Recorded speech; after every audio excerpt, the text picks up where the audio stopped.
stay fresh, never bump me. Niggas love to hate China. We by both bind. I don't play, but I crack spines. I've been finessing since I'm minor.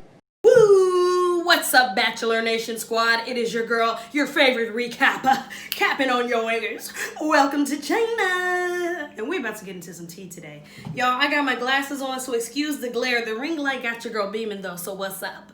Anyway, y'all, you know, you've been showing me so much love over the past week with these recaps and the Sky Jackson video. I'm almost to 400 subscribers, y'all. I'm like 30 away. So hit that sub button, because if you're here again or if it's your first time, you're gonna already like the tea that I'm spilling to y'all on this recap. All right, y'all, so we're gonna already get straight into the recap. So this week on The Bachelor has me feeling some type of way, but you already know we're gonna unpack why. Chyna, why does it have you feeling some type of way? Well, because I think it's just so much unneeded drama with Matt James, our first Black Bachelor. And you know it's MLK Day, so I'm gonna be feeling some type of way. And yes, this is me, Freedom Fighter Jones. I'm not feeling it, but let's get into it. So we begin the episode with Sarah fainting. Oh my goodness. So I think that we empathized with her last week, didn't we? Leave a comment if you did. Leave a comment if you didn't. But I empathized with her a little bit. She faints. And then, I just feel like she starts milking it. I feel like she starts, oh, I can't get up. You know, the girls are helping her up, and she falls over onto Bree and holds on to her. And I'm like, don't bring Bree into this. We like her, Sarah. So long story short, y'all, that's how the episode begins. She's obviously okay. And guess what? Oh, she decides to stay. So your girl, Sarah, decides to stay. Now, let me know in the comments, was this real? Was this fake? Obviously, I think as the episode starts to go on, as we'll talk about, it does definitely seem fake to me. But let me know if you guys think that this was a fake stunt or if she really fainted. But again, I know people who fainted before fakely, so I don't know. No tea, no shade. Anyway, y'all, Matt goes ahead and gives Victoria the final rose. So remember, we're going back to last week. They're still showing us last week's bullshit. You feel me? So he gives Victoria the final rose, and guess what? He sends Marilyn home. And I don't agree with him sending Marilyn home, of course. Who would? We wanted Victoria to leave, but what did I tell you guys last week? They're going to probably milk it for another week or what, too? And guess what? We're going into week 2 now of Victoria and her shenanigans. So Marilyn is crying. Obviously, she gets all upset about the situation. She's crying in the limo. Matt gives her a dry hug goodbye. And I just think that Matt should have dove into or talked to Chris Harrison or something more about this situation before sending her home. So I didn't agree with you, Matt. But whatever. So the next morning, y'all, we go ahead and go on to the first morning of the date reveals. So this is really the first part of the episode. You know, we were dealing again with last week's BS. So anyway, they're going to have 3 dates. It's going to be 2 group dates and 1 solo date. So on the very first group date, which I thought was very cool, we're about to get into that.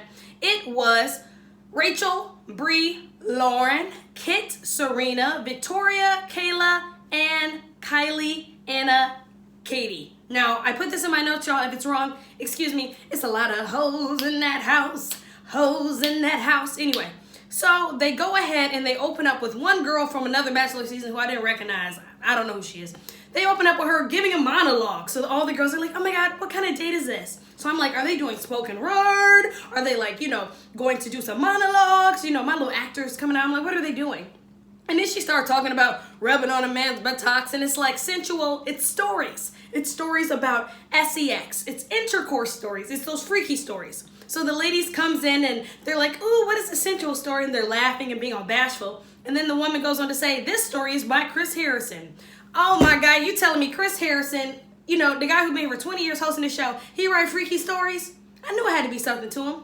I knew Chris Harrison was a freak. But anyway, you could tell. You know, he too much into the love. He be invested for real.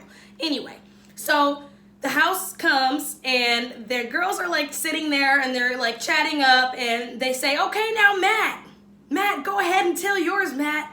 So Matt gets up there, he tells this sensual story and, you know, he's looking all good and tall and stuff. The ladies are feeling them. They're liking what they're seeing. And then they're like, girls, now you have to write your own story. Oh my God, what a surprise. So then the girls start to get all, you know, bashful and, you know, they're all nervous and stuff. And then they introduce this girl named Rachel. Rachel's brown-headed. She's very pretty. And I didn't notice Rachel because now I'm seeing she's very shy. She was a little bashful. But she's someone that I started to like. But Rachel was like, oh, you know, I'm a little nervous to write an erotic book. You know, what am I going to say? Oh, my God. And then here comes Katie, the dildo girl. And I said, Katie, you still here, sis? I did not know she was still there. So then, they amplified that the dildo girl is freaky. And she's like, I can't wait to, talk about the things that I want to do with Nat. And I was like, I kind of do like Katie a little bit. And I'm going to get into later in the episode why I really do fuck with Katie. But anyway, we're going to leave it at that. So obviously the girls were writing up their stories, and guess what? The whole rest of the house, so the rest of the girls, not the 8 ones on this date, all come through, y'all. And then they start watching the girls who are on the group dates, erotic stories to Matt. So I'm over here like, the girls are hating, they're getting a little upset. And then guess what?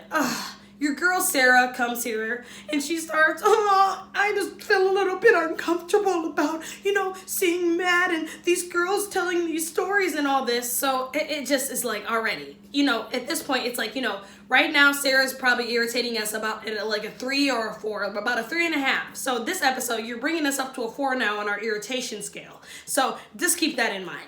So the girls basically tell really cool stories, and Bree told a really cute story. Matt's story was good.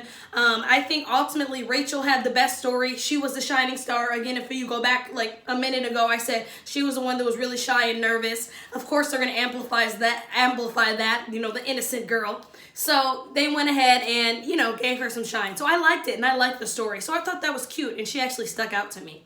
One that also stuck out to me, of course, in the erotic stories was Victoria. It was very trashy. She talking about smacking her booty, and it was just too much, girl. You could have used better words, like buttocks, like Chris Harrison, right? And then also another story that I liked was Rachel, the dildo girl. She made me definitely laugh, and I was definitely like, Katie. Katie is the dildo girl, excuse me, y'all. So Katie, the dildo girl, was literally like, telling all her erotic stories and all that. So, okay. I'm good on the topic of erotic stories, y'all. I think I talked about it a little bit too much. But anyway. So after that, they go ahead and have an after party with the girls on the date. So then Sarah's there complaining, saying she has a knife in her heart and she doesn't know how she feels. And she's like, I already had a date with him and I feel the connection. And the girls are like, girl, you also had another date with him as well. So, what's the problem? And then, the rest of the peanut gallery, I ain't had no date for Matt. How's she going to be upset about this after one date? Like, okay, girl, he gets pulled away by Sarah. I'm not even gonna stay here, to be honest. Like, whatever. So then also, Matt goes ahead and gets pulled away. Guess what? It's in the middle of someone else's date.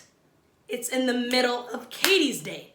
So Katie, the dildo girl, actually goes and gets some shine with Matt. And then guess who pulls her away? Sarah. I'm walking out in my bomber jacket. I'm like, I can't take it. So she pulls him aside.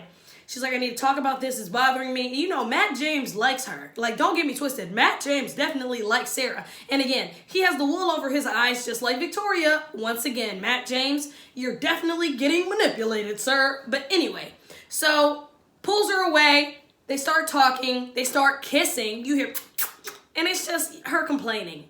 I don't really care about the complaints. She does start to open up a little bit more with them. But all right, girl, I feel you. I get it. All right. So after that, poor Katie, she goes and talks to the other girls, and then she comes back. And she's like, well, can I have, some more time with him? And then she's like, oh, well, Matt, I don't know, can we? And Matt's, not saying anything because he does still like Sarah. And then Katie's like, okay, well, I'll just, stand here. So then ultimately, the girls leave, and then everyone's all upset. So we're going to go ahead and end off on that night of the girls being upset. We already know how they're going to act if we act like we never asked a bachelor before. The peanut gallery was upset, which is understandable. But anyway, another person that he brought aside during the date was Bree. They were still having good vibes. I wanted to make sure that I talked about that. He's still feeling her. She's still feeling him. They also talked about keeping their relationship a little bit more private for privacy's sake. So that's something that I found interesting as well. So I'm just going to put that out there. So anyway, we're going to go ahead and go on to the second day. So the second day is going to be with Serena P. So Serena P, I believe she's biracial, so her and Matt have that in common as well. And, everyone wants Bachelor Matt to get with a black woman, so we gonna see. But whoever he ends up with, as long as he's happy is what matters, y'all. So Sarah didn't come down when they announced that, and she's all salty, and she's all crying in her room, and she's upset. So, so she talks about all her past issues, and I'm like, girl, why did you not come down why did you not come down? Like, what is wrong with you? Like, why can't you come down and talk to the girls and, you know, sit there? So, whatever. So, that day, also, Katie comes down and she's like, oh, I'm really upset, you guys. I really don't know what to do.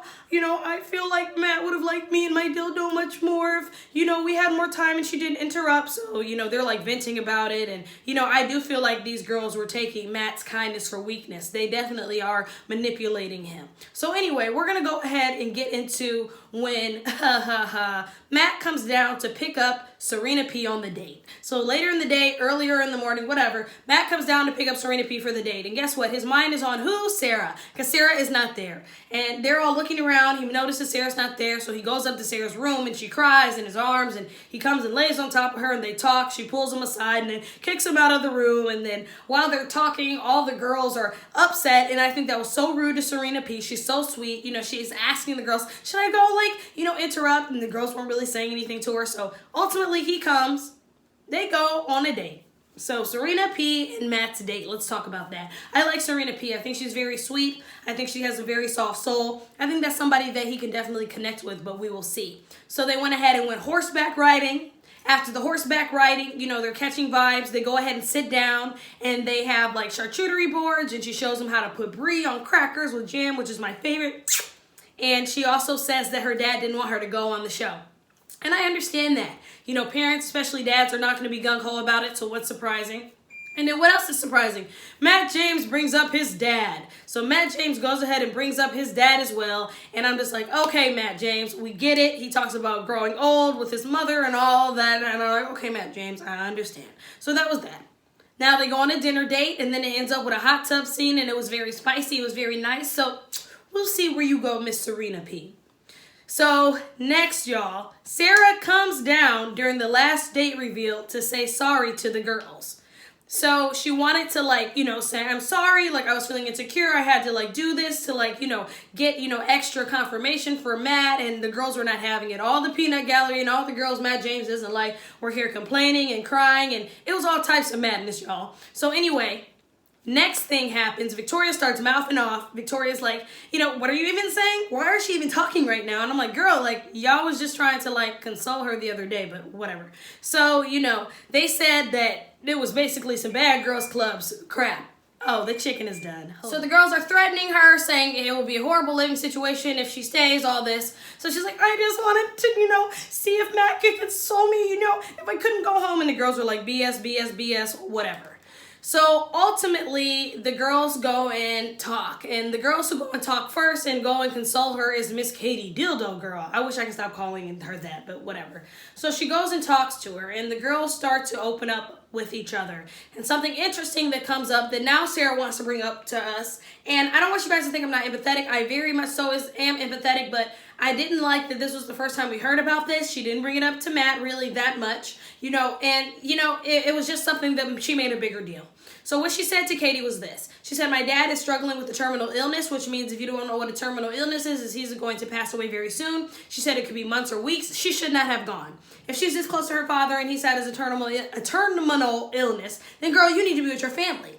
You know, you're chasing penis. But anyway, I mean, it's Matt James or whatever.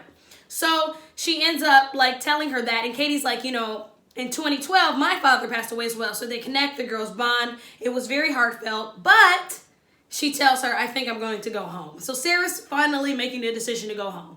And at first, Katie's like, don't do it. You know, I don't want Matt to be, you know, like I'm his second choice or anybody else. But she's like, no, girl, like it has to do with my dad. You know, Matt, I love him, hang out with him, you know, kick it. We're good, but I don't want to stay there. So I said, okay, Sarah, let's just send you home to be with your father.